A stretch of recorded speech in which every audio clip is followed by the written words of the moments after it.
Espresso hero से जब भी आप कुछ बड़ा करने की ठानते हैं तो उसे पूरा करने के लिए सरतोड़ कोशिशें की जाती हैं और दरकार भी होती है। दुनिया में अपने नाम का लोहा मनवाना हर कोई चाहता है, मगर उसे हकीकत के रूप में ढालना किसी किसी के नसीब में ही आता है। आज हम आपकी मुलाकात एक ऐसी शख्सियत से करवाने वाले हैं जिनका ताल्लुक जो सूबा सिंध से है और माउंट एवरेस्ट सर करने वाले सिंध के पहले को पैमा है।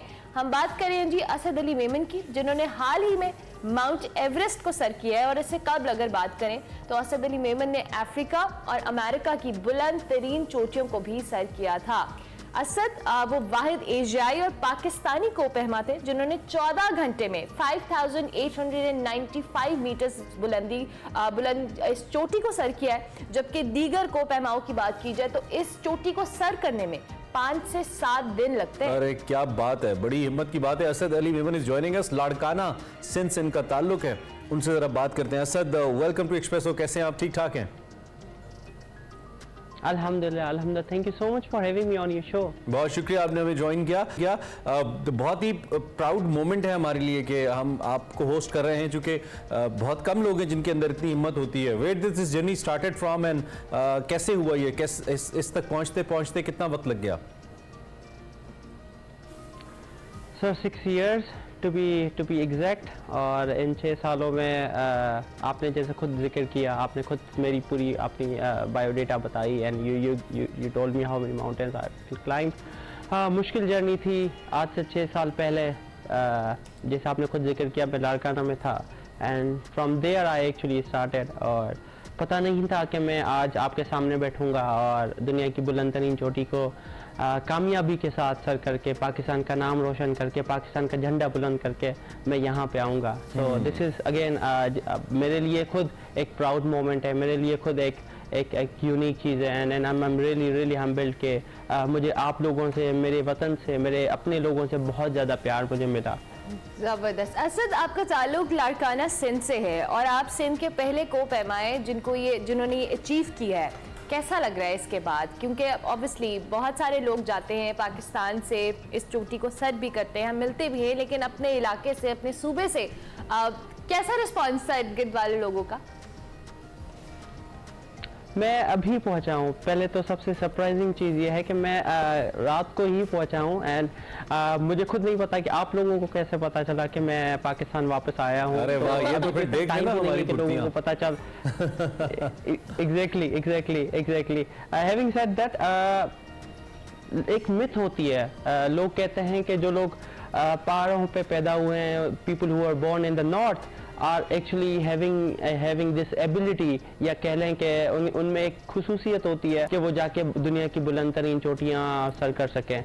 मैंने इस मिथ को चैलेंज किया, ना सिर्फ चैलेंज किया बल्कि मैंने इसको सक्सेसफुली बेक भी किया। And I have proved my self कि मेरा ताल्लुक उस ज़मीन से है जहाँ पे पहाड़ का नामो निशान नहीं है। And I actually went all the way to the highest peak in the world.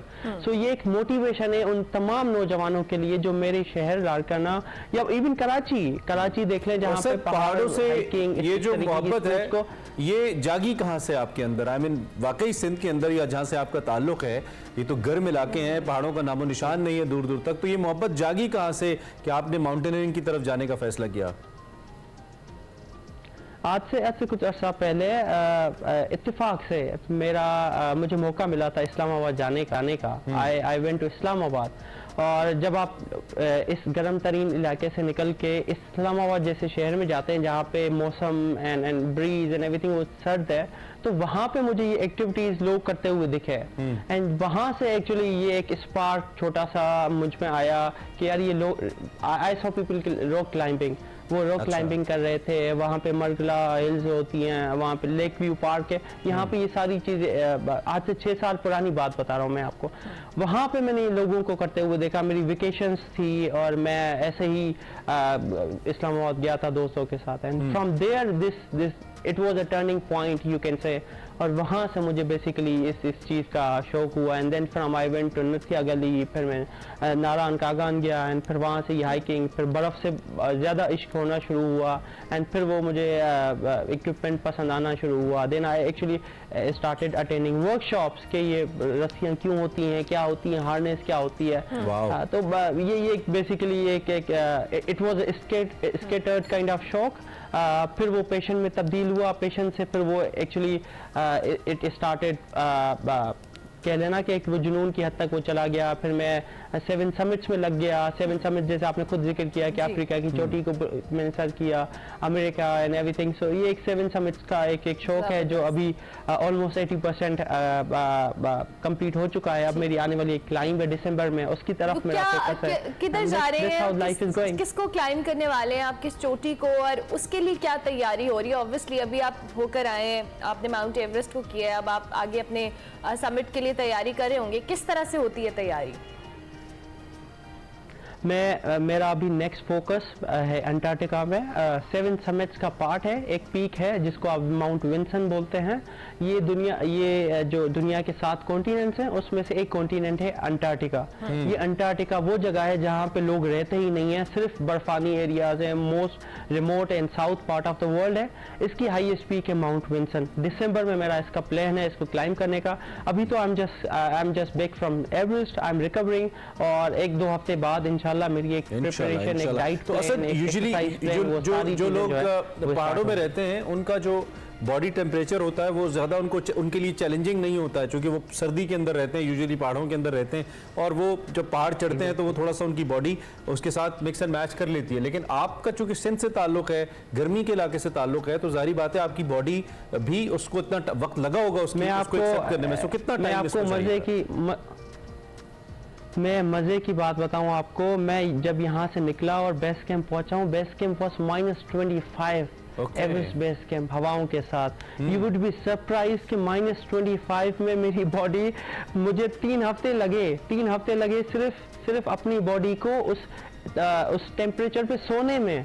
अब मैं चलने की, मैं क्लाइंबिंग की, मैं हाइकिंग की, मैं ऊपर जाने की बात ही नहीं कर रहा, मैं सोने की बात कर रहा हूँ। क्योंकि मैं कराची से निकल के जहाँ पे हम 2-2 एसी चला के कमरे में सोते हैं मैं क्या हूँ एवरेस्ट बेस कैंप में, नॉट द समिट। समिट तो -40 प्लस था। ये सिर्फ बेस कैंप की बात बता रहा हूँ जहाँ पे मुझे 3 हफ्ते लगे सिर्फ अपनी बॉडी को सोने में एडजस्ट करने में, ताकि रेस्ट कर सकूँ एंड वो कर सकूँ। So this is very hard. लोग आसान कहते हैं, लोग कंपेयर करते हैं एवरेस्ट को कि यू जस्ट पे money and you climb it. Sir, that's the highest peak in the world.